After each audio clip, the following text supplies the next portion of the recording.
Good afternoon, guys and gals. Froggy here. Two videos for you today. I just did one on putting up an exterior lighting fixture, and you can find that. And also, I've got this extension cord that the ground broke off on it a while ago. So I got around to buying a replacement. I'm going to show you how to do that. You don't need to throw out a perfectly good extension cord if the plug on the end of it goes bad. So here's how you do it. Cut off the bad one. Now you're going to make some bare ends on these three wires.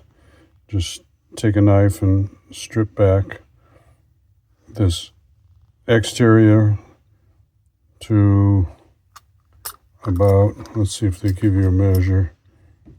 It'll be about there perhaps. And then we'll do the interior.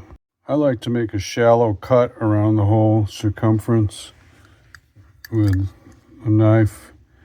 And then I come in like this. See, like that. And make sure you don't nick any of these wires, and just cut up like that to where you did the circumference, and then just peel it off. Unscrew these. These are like fast. They've got a fast thread on them. So just unscrew those, and that'll expose where your connections are going to be made. The ground is green, okay? And then you've got, let's see.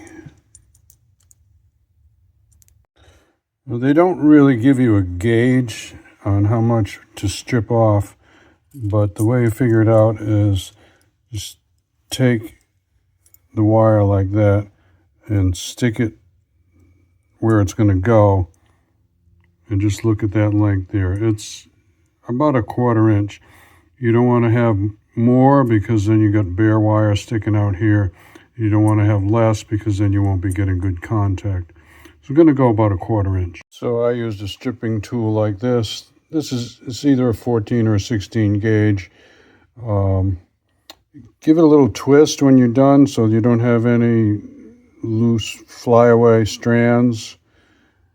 And we're going to start connecting. Make sure you put this collar on before you start connecting, otherwise you'll have to take it apart. Black goes to the brass, B to B, black to brass. White goes to the silver screw, and green to ground. It's usually colored green. So that looks okay. The black one is a little bit long, but not enough to really do it over again. Now screw this back into the cover. This one actually has a little, like a keyway that goes into a slot on the inside. At first I thought that this piece that I'm touching was going to slide inside of here, but it does not. It just sits right up on the edge. So just make sure you have that keyway lined up before you tighten these screws down.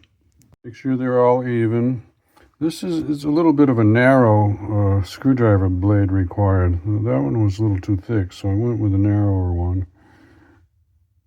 Make sure when you tighten here, you clamp down on this external sheath. You should be able to see it squashing it down, because this is going to take the strain when, you should put your hand here to unplug it, but a lot of people pull on the cord, and you don't want to be putting strain on your electrical connections inside. So make sure this is snugged up tight. Double check it. Here's a quick check to make sure that you did the wires right. If you don't know how to use a multimeter, then you should do a whole separate video and watch and learn how to use a multimeter. So the way I'm going to use the multimeter is put it on resistance, and you have your probes. Now they're not touching, So there's no continuity, there's infinite resistance. You touch them together, see the resistance drops to 0. There's no resistance because they're touching each other. So we're going to put one on each end of the cord, and if there's no resistance, that means we have a circuit or continuous. So we'll try and do the ground first. It's a little hard because I'm one-handing it. Okay, that's the ground. That's good. Then we'll go to, let's see. This would go in the outlet like that. So this would be the right side. So let's just make sure make believe we're plugging it in like that. And that's probably the best way to do it. All right.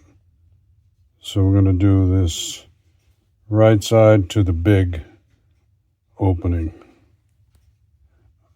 I got to put this down. I need 2 hands.